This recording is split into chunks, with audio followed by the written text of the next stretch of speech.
ನಮಸ್ಕಾರ ಎಲ್ರಿಗೂ. ನೋಡಿ, ಇವತ್ತಿಂದು ವಿಡಿಯೋ ಅಂತೂ ತುಂಬಾ ಇಂಪಾರ್ಟೆಂಟು ಬಿಗಿನರ್ಸ್ಗೆ, ಕಲಿಯೋರಿಗೆ. ಯಾಕೆ ಅಂದರೆ ನಾನು ಎಷ್ಟೆಲ್ಲ ಇದರಲ್ಲಿ ನಿಮಗೆ ಟಿಪ್ಸ್ ಕೊಡ್ತೀನಿ ಅಂದರೆ ಇದರಿಂದ ನೀವು ಖಂಡಿತ ಜಲ್ದಿನೇ ಕಲಿಬೋದು. ನೋಡಿ, ನಾನು ಮೊದಲಿಗೆ ಇಲ್ಲಿ ಇದು ಮಷಿನಲ್ಲೇ ಕೊಟ್ಟಿರೋ ಅಂಥ ಇದು ವರ್ಧ ಅಂತ ಥ್ರೆಡ್ ಇದು, ಇದನ್ನು ಹಾಕ್ತಾಯಿದ್ದೀನಿ. ನಿಮ್ಮ ಕಡೆ ಯಾವ್ದು ಸಿಗುತ್ತೋ ಅದೇ ನೀವು ಥ್ರೆಡ್ನ ಹಾಕ್ಬೋದು. ಇದ್ದೇ ಅಂತ, ಯಾಕೆಂದರೆ ನಿಮ್ಮ ಕಡೆ ಇರೋದು ನಮ್ಮ ಕಡೆ ಸಿಗದೇ ಇರ್ಬೋದು. ಹಾಗಾಗಿ ನಮ್ಮ ಕಡೆ ಯಾವ್ದು ಸಿಗುತ್ತೋ ಅದನ್ನೇ ನಾವು ನೀಟಾಗಿ ಮಷಿನ್ನೆಲ್ಲ ಎಲ್ಲೂ ಲೂಸ್ ಬರದೇ ಇರೋ ಹಾಗೆ ನೋಡಿಕೊಂಡು ನಾವು ನೀಡಲ್ಲೆಲ್ಲ ಕರೆಕ್ಟಾಗಿ ಹಾಕ್ತು ಅಂದರೆ ಎಲ್ಲೂ ನಮಗೆ ಥ್ರೆಡ್ ಕಟ್ಟಾಗೋದಿಲ್ಲ. ಈ ವಿಡಿಯೋ ಬೇಕಾದರೆ ನೀವು ಫುಲ್ಲು ನೋಡಿ. ಇದರಲ್ಲಿ ಎಲ್ಲೂ ನಾನು ಏನು ವರ್ಕ್ ಹಾಕಿದ್ದೀನಿ ಒಂಚೂರು ಕೂಡ ನನಗೆಲ್ಲೂ ದಾರ ಕಟ್ಟೇ ಆಗಿಲ್ಲ. ಈ ರೀತಿ ನಾನೊಂದು ಬಟ್ಲಲ್ಲಿ ಇಟ್ಕೊಂಡಿದ್ದೀನಿ ದಾರಾನ.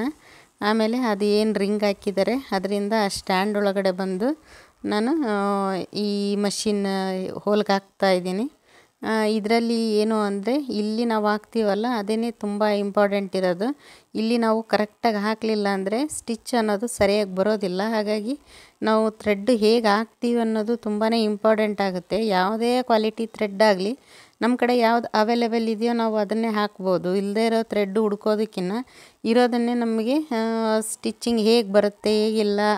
ಈಗ ಒಂದು ಸಲ ನಾವು ಸ್ಟಿಚ್ ಮಾಡ್ತಾ ಇದ್ದಾಗ ಒಂದೊಂದು ಪದೇ ಪದೇ ಕಟ್ಟಾಗ್ತಿರುತ್ತೆ. ಅದಕ್ಕೆ ನಾವು ಥ್ರೆಡ್ ಮೇಲೇ ಇದು ಸರಿ ಇಲ್ಲ ಅಂತ ಹೇಳಬಾರ್ದು. ಅದರಲ್ಲಿ ನೀಡಲ್ ಪ್ರಾಬ್ಲಮ್ ಇರ್ಬೋದು ಅಥವಾ ಮಷಿನ್ ಸೆಟ್ಟಿಂಗಲ್ಲಿ ಪ್ರಾಬ್ಲಮ್ ಇರ್ಬೋದು. ಅದನ್ನೆಲ್ಲ ನಾವು ನೋಡಿಕೊಂಡು ಥ್ರೆಡ್ ಹಾಕಬೇಕಾಗತ್ತೆ. ನಮ್ಮ ಕಡೆ ಯಾವ್ದು ಸಿಗುತ್ತೋ ನಾನು ಸದ್ಯಕ್ಕೀಗ ಇದನ್ನೇ ಹಾಕಿದ್ದೀನಿ. ನೋಡಿ, ನನ್ನ ಮಷಿನಿಗೆಲ್ಲ ನೀಟಾಗಿ ದಾರ ಅನ್ನೋದು ಹಾಕಿದ್ದೀನಿ. ಇದು ಏನಿದೆ ಇದು ಬಾಬಿನಿಗೆ, ಇದು ಕೂಡ ಮಷಿನಲ್ಲೇ ಬಂದಿರೋ ಅಂಥದ್ದಿದು. ಇದನ್ನು ನಾನು ಒಂದು ಬಾಬಿನಿಗೆ ಫುಲ್ ಮಾಡಿ ಇಟ್ಕೊಂಡಿದ್ದೀನಿ. ಇದನ್ನು ಈಗ ಕೇಸ್ ಒಳಗಡೆ ಹಾಕ್ಕೋಬೇಕಾಗುತ್ತೆ. ನಾವು ಕೇಸ್ ಒಳಗಡೆ ಹಾಕೋವಾಗೂ ಅಷ್ಟೇ ನಾವು ನೀಟಾಗಿ ಬಾಬಿನ್ನು ಟೈಟಾಗಿ ಕರೆಕ್ಟಾಗಿ ಸುತ್ತಿರಬೇಕು. ಅದನ್ನು ಲೂಸಾಗಿ ಹೇಗಾದರೂ ಸುತ್ತಿತ್ವಿ ಅಂದರೂ ಕೂಡ ಅದು ನೀಟಾಗಿ ಬರೋದಿಲ್ಲ ಸ್ಟಿಚ್. ಇದನ್ನು ನಾವು ಕೇಸು ಏನು ಹಾಕ್ತೀವಿ ಇಲ್ಲೊಂದು ನೋಡಿ ಈ ಥರ ಇಲ್ಲೊಂದು ವಂಕಿ ಟೈಪ್ ಇದು ಏನಿದೆ ಇದರಲ್ಲಿ ನಾವು ಕರೆಕ್ಟಾಗಿ ಇದು ಹಾಕಿದಾಗ ಅದು ಒಂದು ಸೌಂಡ್ ಮಾಡಬೇಕಾಗುತ್ತೆ. ಆಗ ಮಾತ್ರ ಅದು ನೀಟಾಗಿ ಕುತ್ಕೊಂಡಿರುತ್ತೆ. ನೋಡಿ ಈಗ ಸೌಂಡ್ ಹೇಗೆ ಬರುತ್ತೆ ಅಂತ.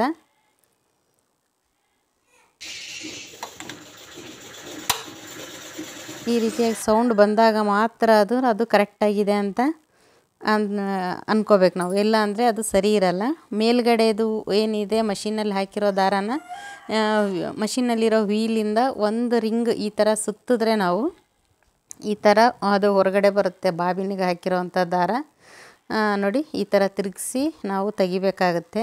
ಬಿಗಿನರ್ಸ್ ಯಾರು ನೋಡ್ತಾ ಇದ್ದೀರೋ ಎಲ್ಲೂ ಸ್ಕಿಪ್ ಮಾಡಿದಿರೋ ನೋಡಿದ್ರೆ ನಿಮಗೆ ಇದರಲ್ಲಿ ತುಂಬಾ ಐಡಿಯಾಸ್ ಸಿಗುತ್ತೆ.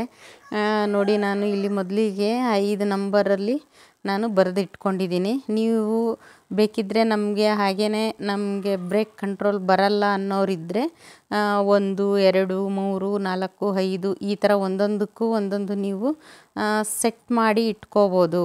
ಸೆಟ್ ಮಾಡಿ ಕೂಡ ನೀವು ಫಸ್ಟ್ ಸ್ಟಾರ್ಟಿಂಗ್ ಟ್ರೈನಿಂಗ್ ತೊಗೋಬೋದು. ನೋಡಿ, ಇದರಲ್ಲಿ ನಾನು ಕಾಲಲ್ಲಿ ಏನು ಮಾಡ್ತಾಯಿದ್ದೀನಿ ಈ ಥರ ನಿಮಗೆ ಬಂದಿಲ್ಲ ಅಂದರೆ ಇಲ್ಲಿ ಏನಿದೆ ಇದನ್ನು ನೀವು ಸೆಟ್ ಮಾಡಿ ಕೂಡ ಇಟ್ಕೋಬೋದು. ಈಗ ನಾನು ಹಾಕ್ತಾ ಇರೋದು ಇದು 1ನೇ ನಂಬರು. ನಾನು ಕಾಲಲ್ಲೇ ಬ್ರೇಕ್ ಕಂಟ್ರೋಲ್ ತೊಗೋಬೇಕು ಅನ್ನೋದರಿಂದ ನಾನು ಯಾವುದೇ ರೀತಿ ಸೆಟ್ಟಿಂಗ್ಸ್ ಮಾಡ್ತಾಯಿಲ್ಲ. ನಾನು ಇದರಲ್ಲೇ ಹಾಗೆ ಸ್ಟಿಚ್ ಮಾಡ್ತಾಯಿದ್ದೀನಿ. ನೋಡಿ, ನಮಗೆ ಒಂದೊಂದು ಸ್ಟಿಚ್ಚು ಕೂಡ ಇದರಲ್ಲಿ ತುಂಬಾ ಎಷ್ಟು ಹೆಂಗೆ ಅನಿಸುತ್ತೆ ಅಂದರೆ ವಿಡಿಯೋಗಳಲ್ಲೆಲ್ಲ ನೋಡುವಾಗ ಅಯ್ಯೋ ಇಷ್ಟು ಈಸಿ ಸುಮ್ಮನೆ ಈಗ ಹಾಕ್ಕೊಂಡು ಹೋಗ್ಬಿಡ್ತಾರೆ ಅಂತ ಅನ್ನಿಸ್ತಿರತ್ತೆ.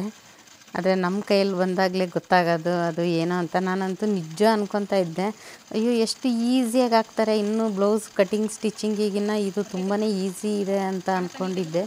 ಈಸಿನೇ ಇದೆ, ಅಷ್ಟೊಂದೇನು ಕಷ್ಟ ಇಲ್ಲ ಅಂದ್ರೇನು ಅದು ನಮಗೆ ನಾವು ಅದರಲ್ಲಿ ಫುಲ್ಲು ಇಂಟ್ರೆಸ್ಟಿಂದ ಕಲಿತ್ರೆ ಮಾತ್ರ ಈಸಿ ಆಗುತ್ತೆ ಫ್ರೆಂಡ್ಸ್. ಇಲ್ಲ ಅಂದರೆ ತುಂಬಾ ಬೋರ್ ಆಗಿಬಿಡುತ್ತೆ, ಬೇಜಾರಾಗ್ಬಿಡುತ್ತೆ. ಅಯ್ಯೋ ಇದು ಬರ್ತಾಯಿಲ್ಲ ಬಿಡು, ಇದು ಬೇಡ ಬಿಡು ಅನ್ನೋ ಹಾಗಾಗ್ಬಿಡುತ್ತೆ. ಆ ಥರ ಮಾತ್ರ ಯಾವ ಕಾರಣಕ್ಕೂ ಅಂದ್ಕೋಬೇಡಿ. ಇರೋ ಮಷಿನ್ನೇ ನೀಟಾಗಿ ನಾವು ಡೈಲಿ ಆಯಿಲ್ ಹಾಕ್ಕೊಂಡು ಮೇಂಟೈನ್ ಮಾಡಿಕೊಂಡು ನಾವು ಕರೆಕ್ಟಾಗಿ ಅದಕ್ಕೆ ಸ್ಟಿಚ್ ಮಾಡ್ತಾಯಿದ್ರೆ ಯಾವುದೇ ಪ್ರಾಬ್ಲಮ್ ಬರೋದಿಲ್ಲ. ಇದು ನೋಡಿ, ಆದರೂ ಒಂಚೂರು ಹೋಗಿದೆ. ಈ ಥರ ಹೋಗಬಾರ್ದು, ಯಾಕೆಂದರೆ ಫಸ್ಟ್ ಟೈಮ್ ಅಲ್ವಾ. ಇನ್ನು ರೂಢಿ ಆಗಬೇಕು. ರೂಢಿ ಆಗ್ತಾ ಖಂಡಿತ ನಾನು 10 ದಿನದಲ್ಲಿ ನಿಮಗೆ ವರ್ಕ್ ಮಾಡಿ ತೋರಿಸ್ತೀನಿ ಅಂತ ಚಾಲೆಂಜ್ ಹಾಕಿದ್ದೀನಿ. ಅದ್ರಿಗೋಸ್ಕರ ನಾನು ತುಂಬಾ ಇದ್ರ ಬಗ್ಗೆ ಇಂಟ್ರೆಸ್ಟಿಂದ ನಾನು ಕಲಿತಾ ಇದ್ದೀನಿ. ಇದು ನೋಡಿ, ನಾನು 2ನೇ ನಂಬರ್ಗೆ ಹಾಕ್ತಾಯಿದ್ದೀನಿ ಹಾಗೆ ಸ್ಟಿಚ್ನ. ತುಂಬಾ ನನಗೂ ತುಂಬ ಖುಷಿ ಆಗ್ತಾಯಿದೆ ಈ ಥರ ಹಾಕ್ತಾ ಇರೋದಕ್ಕೆ. ಫಸ್ಟ್ನೇ ಟೈಪ್ ಇದು. ನಾನು ಈಗ ನಿಮಗೇನು ವಿಡಿಯೋ ಮಾಡಿ ತೋರಿಸ್ತಾ ಇದ್ದೀನಿ, ಇದಕ್ಕಿಂತ ಮುಂಚೆ ನಾನು ಯಾಕೆ ಅಂದರೆ ಈಗ ನಾನು ನಿಮಗೆ ತೋರಿಸ್ಬೇಕು ಅಂದರೆ ನಾನು ಫಸ್ಟ್ ಕಲಿಬೇಕು. ನಾನು ಕಲ್ತಿರೋದನ್ನೇ ನಿಮಗೆ ಹೇಳ್ಕೊಡ್ಬೇಕಾಗುತ್ತೆ. ಹಾಗಾಗಿ ನಾನೇ ಸರಿಯಾಗಿ ಕಲ್ತಿಲ್ಲ ಅಂದರೆ ನೀವು ನನ್ನನ್ನು ನೋಡಿ ಕಲಿಯೋರಿಗೆ ಕಷ್ಟ ಆಗ್ಬೋದು. ಅದಕ್ಕಾಗಿ ನಾನು ಇದನ್ನು 2 ದಿನವರೆಗೂ ಟ್ರೈ ಮಾಡಿದ್ದೀನಿ. 2 ದಿನಕ್ಕೊಂದು ವಿಡಿಯೋ ಯಾಕೆ ಹಾಕ್ತಾಯಿದ್ದೀನಿ ಅಂದರೆ, ಇವತ್ತು ನಾವು ಮಾಡಿರೋ ಪ್ರಾಕ್ಟೀಸ್ನೇ ನಾವು ನಾಳೆ ಕೂಡ ಕಂಟಿನ್ಯೂ ಮಾಡಬೇಕಾಗತ್ತೆ. ನಾನು ಆಲ್ರೆಡಿ ಕಲ್ತಿರೋರಿಗೆಲ್ಲ ಹೇಳ್ತಾ ಇರೋದು. ಈಗ ಹೊಸ್ದಾಗಿ ಕಲಿಬೇಕು ಅಂತ ಅಂದ್ಕೊಂಡಿರೋರಿಗೆ ಹೇಳ್ತಾ ಇರೋದು ಇದನ್ನು. ನೋಡಿ, ನಾನು 2ನೇದು ಕೂಡ ರೆಡಿ ಮಾಡಿದೆ. ಈ ಥರ ಬಂದಿದೆ. 3ನೇದು, ಈಗ 3ನೇದಕ್ಕೆ ನಾನು ನಂಬರ್ನ ಬ್ರೇಕಲ್ಲೇ ನಾನು ಕಂಟ್ರೋಲ್ ಮಾಡ್ತಾಯಿದ್ದೀನಿ. 3ನೇದು ಅಷ್ಟೇ. ಈ ಥರ ಸ್ಟ್ರೈಟ್ ಸ್ಟಿಚ್ ಹಾಕೋದು ಕೂಡ ನನಗೆ ಸ್ಟಾರ್ಟಿಂಗು ಬರಲೇ ಇಲ್ಲ. ಅದು ಎಷ್ಟು ಬಟ್ಟೆ ವೇಸ್ಟ್ ಮಾಡಿದ್ದೀನಿ ಅಂದರೆ ಫ್ರೆಂಡ್ಸ್, ನಿಜವಾಗ್ಲೂ ಹೇಳ್ತೀನಿ.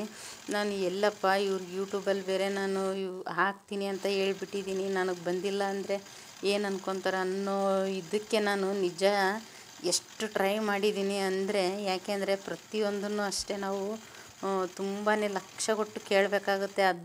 ಅದರಲ್ಲೇ ನಮಗೆ ಇಂಟ್ರೆಸ್ಟ್ ಜಾಸ್ತಿ ಇರಬೇಕು. ಆಗ ಮಾತ್ರ ಇದು ಯಾವುದೇ ಬೋರ್ ಆಗಲ್ಲ. ಇಲ್ಲ ಅಂದರೆ ನನಗೆ ಬರೋದಿಲ್ವೋ ಏನೋ ಅನ್ನೋದಂತೂ ತುಂಬಾ ಬೇಜಾರಾಗ್ಬಿಡುತ್ತೆ. ನೋಡಿ, ನಾನು 3ನೇದು ಕೂಡ ಹಾಕಿದ್ದೀನಿ. ಈಗ ನಾನು 4ನೇದು ಹಾಕ್ತಾಯಿದ್ದೀನಿ. ನಾನು ಸ್ಟಿಚ್ಚು ಹೇಗೆ ಹಾಕ್ತಾಯಿದ್ದೀನಿ ಅನ್ನೋದನ್ನು ನೀವು ಅಬ್ಸರ್ವ್ ಮಾಡ್ಬೋದು. ಒಂದಕ್ಕೆ ಅಪ್ಪಿಂದ ಡೌನ್ಗೆ ಹೋಗ್ತಾಯಿದ್ದೀನಿ, ಇನ್ನೊಂದೇನಿದೆ ಡೌನಿಂದ ಮತ್ತೆ ರಿಟರ್ನ್ ಅಪ್ಪಿಗೆ ಬರ್ತಾಯಿದ್ದೀನಿ. ಇದು ನೋಡಿ 4ನೇ ನಂಬರ್ಗೆ ಹಾಕ್ತಾ ಇರೋದು. ನನ್ನ ಸೈಡಲ್ಲಿ ಕೂಡ ನಿಮಗೆ ಯಾವ ನಂಬರಿಂದ ಸೆಟ್ ಮಾಡ್ಕೊಂಡು ಹಾಕ್ತಾಯಿದ್ದೀನಿ ಅನ್ನೋದನ್ನು ಕೂಡ ನಿಮಗೆ ನಾನು ಇದರಲ್ಲಿ ತೋರಿಸ್ತಾ ಇದ್ದೀನಿ.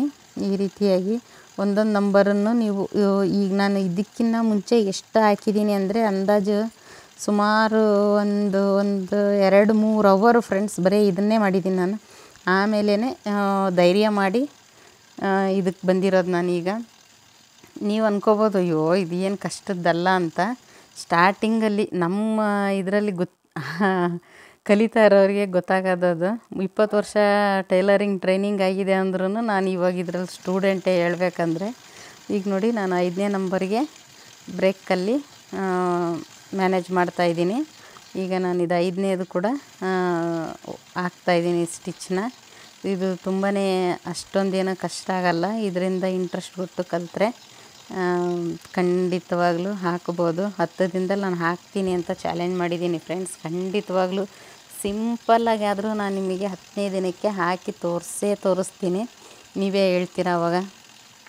ನೀವು ಕೂಡ ಅಷ್ಟೇ, ಅಯ್ಯೋ ನನಗೆ ಬರ್ತಾ ಇಲ್ವೋ ಏನೋ, ಇದು ಬರೋದಿಲ್ವೋ ಏನೋ ಅಂದ್ಕೊಂಡು ತುಂಬಾ ಇದ್ರದ್ದು ಬಗ್ಗೆ ಹೋಪ್ ಕಳ್ಕೊಬೇಡಿ. ಯಾಕೆ ಅಂದರೆ ಖಂಡಿತ ಬಂದೇ ಬರುತ್ತೆ. ಇದು ಏನು ದೊಡ್ಡ ಯಾರು ಕಲೀಲಾರ್ದಂಥ ವಿದ್ಯೆ ಏನಲ್ಲ. ಕಲಿಯೋವರೆಗೂ ಒಂದು ಸ್ವಲ್ಪ ನಮಗೆ ಅದರದ್ದು ಫ್ರೇಮ್ ಕಂಟ್ರೋಲು ಹಾಗೆಯೇ ಬ್ರೇಕ್ ಕಂಟ್ರೋಲ್ ಬಂತು ಅಂದರೆ ಸಾಕು, ಈಸಿಯಾಗಿಯೇ ಬರುತ್ತೆ. ಇದರಲ್ಲಿ ನೋಡಿ, ನಾನು ಸ್ಟಿಚ್ ಹೇಗೆ ಹಾಕಿದ್ದೀನಿ ಅಂದರೆ, ಒಂದು ಮೇಲೆಯಿಂದ ಕೆಳಗಡೆ ಬಂದಿದ್ದೀನಿ, ಹಾಗೆಯೇ ಕೆಳಗಡೆಯಿಂದ ಮೇಲಕ್ಕೆ ಹೋಗಿದ್ದೀನಿ. ಈಗ ಇನ್ನೊಂದು ಏನು ಹಾಕ್ತಾಯಿದ್ದೀನಿ, ಈ ಥರ ಕರ್ವ್ ಶೇಪ್ ಬರೋ ಅಂಥದ್ದನ್ನು ಹಾಕ್ತಾಯಿದ್ದೀನಿ ನಾನು. ಇದಂತೂ ಫ್ರೆಂಡ್ಸ್ ನನಗೆ ತುಂಬಾ ಕಷ್ಟ ಆಯಿತು ಹೇಳ್ಬೇಕಂದ್ರೆ. ಆದಷ್ಟು ನೀವು ಕೈನ ನೀಡಲಿಂದ ದೂರ ಇಟ್ಕೊಳ್ಳಿ. ಇದಕ್ಕೆ ನಾನು 2ನೇ ನಂಬರ್ನ ಹಾಕ್ತಾಯಿದ್ದೀನಿ. ನೋಡಿ, 2ನೇ ನಂಬರಿಂದ ಇದರಲ್ಲಿ ಮಷಿನ್ ಸ್ಟಿಚ್ಚು ಹಾಗೆ ಅದು ಬರ್ತಾನೇ ಇರುತ್ತೆ. ನಾವೇ ಅದಕ್ಕೆ ತಕ್ಕಂಗೆ ಫ್ರೇಮ್ನ ತಿರುಗಿಸ್ಬೇಕು ಅಷ್ಟೇ ಇದರಲ್ಲಿರೋದು. ಇದರಲ್ಲಿ ಏನು ಯಾವುದು ಕಷ್ಟದ್ದೇನಿಲ್ಲ. ನೋಡಿ, ಬೇಕಿದ್ದರೆ ಅದು ಮಷಿನ್ನಲ್ಲೇ ಇರುತ್ತೆ, ನೀಡ್ಲು ಸ್ಟಿಚ್ಚು ಅಲ್ಲೇ ಇರುತ್ತೆ. ಆ ಸ್ಟಿಚ್ ನಮಗೆ ಹೇಗೆ ಬೇಕು ಅನ್ನೋದನ್ನು ನಾವು ಫ್ರೇಮ್ ಮೂಲಕ ತಿರುಗಿಸ್ಕೋಬೇಕು ಅಷ್ಟೇ. ಇದು ಒಂದು ನಮಗೆ ತಲೆಗೆ ಬಂತು, ನಾವು ಸ್ಟಾರ್ಟ್ ಮಾಡಿದ್ವು ಅಂದರೆ ಖಂಡಿತವಾಗ್ಲೂ ಈಸಿಯಾಗಿಯೇ ಕಲಿಬೋದು. ನೋಡಿ, ಹಾಕಿದ್ದೀನಿ. ಈಗ ನೋಡಿ ಇನ್ನೊಂದು ಇದರಲ್ಲಿ ನಾವು ಈ ಥರ ಉದ್ದುದ್ದಕ್ಕೆ ಸ್ವಲ್ಪ ದೂರ ದೂರ ಬರೋ ಹಾಗೆ ಹಾಕಬೇಕು. ಈ ಥರ ತುಂಬ ಕರ್ವ್ ಹತ್ರ ಹಾಕೋಕ್ಕೆ ಹೋದರೆ ನನಗಂತೂ ಇದನ್ನು ಟ್ರೈ ಮಾಡಿದೆ ಫ್ರೆಂಡ್ಸ್, ನನಗೆ ಖಂಡಿತ ಬರಲಿಲ್ಲ ಇದು. ಮುಂದೆ ಒಂದಿನ ನಾನು ಹಾಕಿದಾಗ ನಿಮಗೆ ತೋರಿಸ್ತೀನಿ. ಈ ರೀತಿಯಾಗಿ ಇದು ಒಂದು ನನಗೆ ಸ್ವಲ್ಪ ಕಷ್ಟ ಅಂತ ಅನ್ನಿಸ್ತು. ಯಾಕೆಂದರೆ ಈ ರೀತಿ ರೌಂಡ್ ತಿರುಗಿಸೋದು ಕೂಡ ಒಂಚೂರು ಕಷ್ಟನೇ ಅಂತ ಅನಿಸುತ್ತೆ. ಆದ್ರೂ ನಾನು ಬಿಡಲಿಲ್ಲ, ಟ್ರೈ ಮಾಡಿದ್ದೀನಿ. ಹೇಳ್ತೀನಲ್ಲ 2 ಅವರ್ ನಾನು ಇವತ್ತು ಸ್ಟಿಚಿಂಗ್ ಎಲ್ಲ ಬಿಟ್ಟು ಇದನ್ನೇ ಮಾಡಿದ್ದೀನಿ. ಆಮೇಲೆ ನಾನು ನಿಮಗೆ ವಿಡಿಯೋ ಮಾಡಿ ತೋರಿಸ್ತಾ ಇರೋದು. ಇದು ನೋಡಿ ಈ ಥರ ಇದನ್ನು ಕೂಡ ನಾನು 2ನೇ ನಂಬರ್ಗೆ ಇಟ್ಕೊಂಡಿದ್ದೀನಿ. ಈ ರೀತಿಯಾಗಿ ಇದನ್ನು ಹೀಗೆ ನಾವು ಸ್ಟಿಚ್ ಮಾಡ್ಕೋಬೇಕಾಗತ್ತೆ. ನೋಡಿ ಫ್ರೆಂಡ್ಸ್, ನಾನಂತೂ ಇಷ್ಟರ ಮಟ್ಟಿಗೆ ಕಲ್ತಿದ್ದೀನಿ. ನಾನು ಕಲ್ತಿರೋದಕ್ಕೆ ನೀವು ಏನು ಹೇಳ್ತೀರಾ ಅಂತ ಕಮೆಂಟ್ ಮಾಡಿ ತಿಳಿಸಿ. ನೀವು ಯಾರ್ಯಾರು ಎಲ್ಲಿಗೆ ಇದ್ದೀರಾ ಅನ್ನೋದನ್ನು ತಿಳಿಸಿ. ನನಗಿನ್ನ ಸ್ವಲ್ಪ ಜಾಸ್ತಿ ಕಲಿತಾ ಇರೋರು ನನಗೂ ಅಡ್ವೈಸ್ ಮಾಡಿ ಅಂತ ಹೇಳ್ತೀನಿ ನಾನು.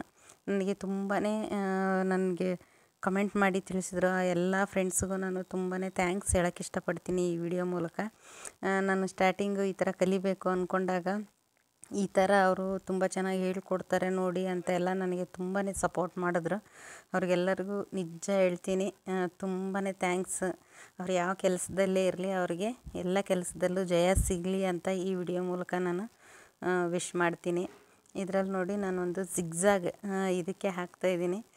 ನಾನು ಈಗ ಇದ್ರ ಹಿಂದೆ ಏನು ಹಾಕಿದ್ದೆ ಕರ್ವಲ್ಲಿ ರೌಂಡಾಗಿ, ಅದು ಒಂದು ಸ್ವಲ್ಪ ಕಷ್ಟ ಅನಿಸುತ್ತೆ ಸ್ಟಾರ್ಟಿಂಗ್ ಹಾಕೋರಿಗೆ.